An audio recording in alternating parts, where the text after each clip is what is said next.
The power or the gift of alkalinity. For short, we call it Go Green. Go Green, baby. What this program is about is energy.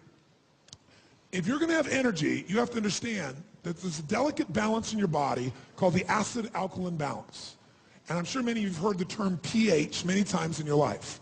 But usually you might hear it about a hair product or something of that nature, unless you were studying your body a little bit. But just as your body has to regulate its temperature, ideally at what temperature?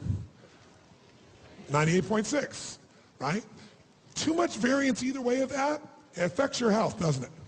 Your natural body temperature going there. You get up to 104, you got some real serious problems. Well, as important as your body temperature is, not the external temperature, but the body temperature that you're able to maintain consistently, there's another number that's equally important, maybe even more, and that is the acid-alkaline balance within your body. The pH balance, as it's called. And there's a scale that measures how acidic to how alkaline any substance or environment is. And that scale's right here in front of you, and you can see that scale goes basically from 0, which is burning holes through something, to 14, which is very alkaline. 7 is neutral. Now, all the different parts of your body have a different need for acid or alkalinity, but the vast majority, and the most important one, the blood, has to be slightly alkaline. Slightly alkaline. Now, that alkalinity is 7.36, and much variance from that, and you got some challenges in your blood. Now, you can measure that directly with tests, but you can also measure your urine, or you can also measure your saliva.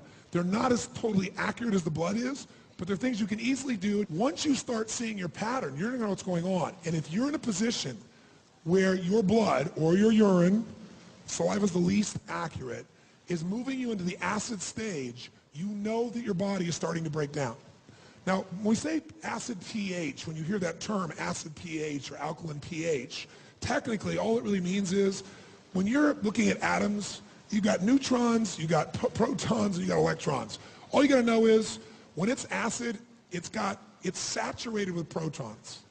When it's alkaline, there's lots of electrons, and those electrons have the impact of creating an environment which oxygen can be very rich. They also, that alkaline environment is what makes those red blood cells have a negative charge that makes them bounce off of each other so they don't stick together, so they flow through your body and you get the oxygen that you need. Also, it's very difficult in a highly oxygenated environment, a non-acid environment, for microorganisms to grow in mass. They stay checked, they stay balanced when you're fully oxygenated. But when your bloodstream gets acid, it's like putting out the pollution and wondering why the rats show up. So alkalinity has got to be a major focus, and it's very easy to get yourself to stay alkaline, but you got to think the power of alkaline, and the short term we have for that is go green. If you're overweight, how many of you here have worked out really hard but still can't seem to get those last 10 or 15 pounds or 5 pounds away? How many have had this experience? Raise your hand. Say aye. A lot of people say, oh, it's my metabolism. Well, that would be true to some extent, but a lot of people work out like crazy. They still don't seem to be getting the result. When your body is extremely acidic, you don't get as much oxygen. When you don't get as much oxygen, everything slows down, including the metabolism, even though you're working out.